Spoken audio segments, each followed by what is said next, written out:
बिस्मिल्लाहिर्रहमानिर्रहीम। इंसान जितना अल्लाह के करीब तर होता जाता है उतना ही हतरात के नज़दीक तर होता जाता है। इस अज़ल और अबद के रूहानी सफ़र में कसरे शाही यानी आलम लाहौत के दरवाजे पर पहुंचकर और उस दरवाजे को पार करने के बाद ओजे रूहानी और मंजिल मकसूद अलीयैन जैसे राजों में छुपे मुकामात अता किए जाते हैं। मगर यहाँ अगर सिर्फ एक गलती की जाए तो तमाम मुकामात वापिस ले लिए जाते हैं और फिर आलम लाहौत का दरवाजा बंद कर दिया जाता है। तो वो एक गलती बहुत बड़ी रूहानी बुराई क्या है और कसरे शाही के दरवाजा पर पहुंचकर दरवाजा खोलने की शर्त और अंदर दाखिल होकर क़याम मुस्तकिल करने की शर्त क्या है। तो बढ़ते हैं आज की गुफ्तगू की तरफ। वीडियो शुरू करने से पहले चैनल को सब्सक्राइब करें, कमेंट सेक्शन में अपनी कीमती राय का इजहार जरूर करें।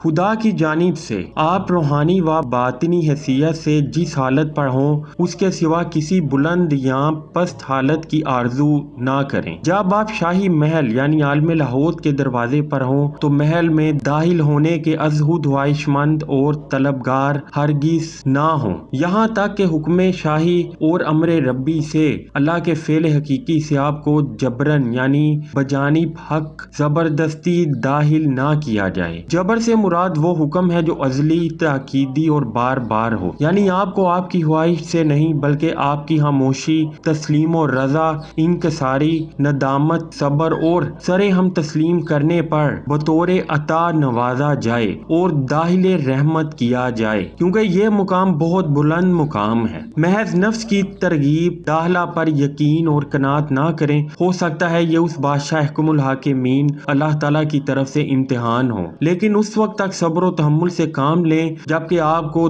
दाखिल होने पर मजबूर कर दिया जाए और आपका दाखिला सरासर अज़्न शाही के तहत हो। जब आप जबर और हुक्म शाही से महले कुर्बो जवार खुदाबंदी में दाखिल किए जाएंगे तो आपको बादशाह अपने इरादा व फेल के बाइस कोई अजाब ना करेगा। आपका कहर और अजाब तो सिर्फ बंदा के फुकदाने सबर अतबाए हवस और बेअदबी और तुर्के तस्लीम और रजा के बाइस ज़हूर में आया करता है। बस जब आप कसरे शाही में जबरन दाखिल किए जाएं तो उसे अपनी बहुत बड़ी सआदत और खुश नसीबी समझें और खामोश सरनिगू और मुअद्दब व फरमान पजीर होकर उसकी बारगाह में जा खड़े हों और जिस खिदमत या तामील फर्ज पर आपको मुअय्यन व मामूर किया जाए उसकी बजान व दिल पैरवी करें और हेलो हुजत को उसमें कतन दखल ना दें। अल्लाह ताला ने अपने नबी अकरम सल्लल्लाहु अलैहि वसल्लम से इरशाद फरमाया, दुनिया के जाहिर माल और असबाब से जो चीजें हमने कुफार को दे रखी हैं उन्हें घूर घूर कर मत देखें, क्योंकि इन अशिया का मकसद तो उन कुफार को फितना व इम्तिहान में मुब्तला करना है और आपके परवरदिगार का अता करदा रिस्क आपके लिए बहुत बेहतर और बाकी रहने वाला है। बस कोले खुदाबंदी में रसूल अल्लाह सल्लल्लाहु अलैहि वसल्लम को हिफ्ज़े अहवाल बातिन सब्र शुक्र और अपनी दी हुई नेमतों पर राजी रहने की तलकीन की गई है। यानी हमने जो अतियात उज़्मा बसूरत मनसब नबूवत इल्म रासे हिकमत व फहमे दीन इस्लाम तौहीद व मार्फत जिहाद फी सबीलिल्लाह और फतूह गैबी तफवियस किए हैं वो दुनिया के दीगर माल व जायदाद और सामान ऐशो इशरत से बहुत बेहतर हैं और दायमी तौर पर यानी हमेशा के लिए बाकी रहने वाले हैं, कायम रहने वाले हैं और बढ़ने वाले हैं।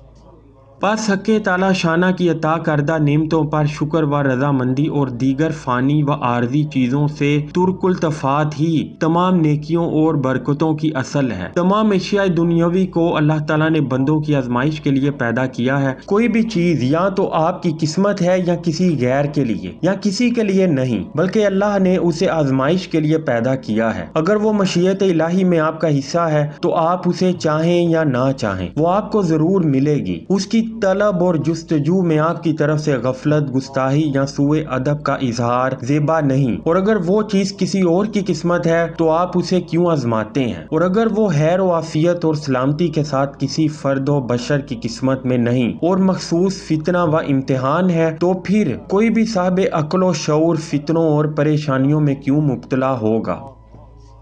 بس اس حقیقت کو یاد رکھیں کہ خیر اور سلامتی اور اطمینان قلب حفاظت احوال باطن اور تسلیم و رضا میں ہے۔ قصر شاہی میں داخل ہونے کے بعد جب آپ بالا خانے یعنی اوج روحانی اور وہاں سے چھت یعنی منزل مقصود علیین پر چڑھائے جائیں گے تو جیسا کہ ہم نے بیان کیا، خاموش، سرنگوں اور مؤدب رہیں، بلکہ ان امور میں پہلے سے زیادتی کریں جو اللہ کے قرب کا باعث ہیں، کیونکہ اب آپ بادشاہ سے قریب تر اور خطرات کے نزدیک تر ہیں۔ یہاں پہنچ کر آپ اس سے احوال و مقامات میں سے کسی بھی حال یا مقام کی عزت آرزو نہ کریں، اس لیے کہ یہ نعمت موجودہ کی ناشکری ہوگی، اور ناشکری یا ناشکر گزار شخص کو دنیا و عقبہ میں ذلیل و خوار کرتی ہے۔ جیسا کہ ہم نے پیش ازیں بیان کیا، آپ ذکر و فکر اور عمل صالحہ کی جد و جہد میں مشغول رہیں تاکہ آپ ایسے مقام بلند پر پہنچائے جائیں جو دائمی و ابدی ہو، اور یاد رکھیں کہ وہ مقام خدا کی ظاہر و باہر آیات و کرامات ہیں جو بندہ کے قول و فعل سے ظہور میں آتی ہیں۔ اس مقام سے غفلت و بے اعتنائی ہرگز نہ کریں، اس کی حفاظت کریں اور ثبات و استقلال مستقل نظم و ضبط سے وہاں قائم رہیں، کیونکہ احوال تو اولیاء اللہ کے لیے ہیں اور مقامات ابدال کے لیے ہیں۔ اے اللہ، ہماری توفیق تیری ہی طرف سے ہے، ہمارا بھروسہ تجھ ہی پر ہے اور ہم تیری ہی طرف رجوع کرتے ہیں۔ والحمدللہ رب العالمین۔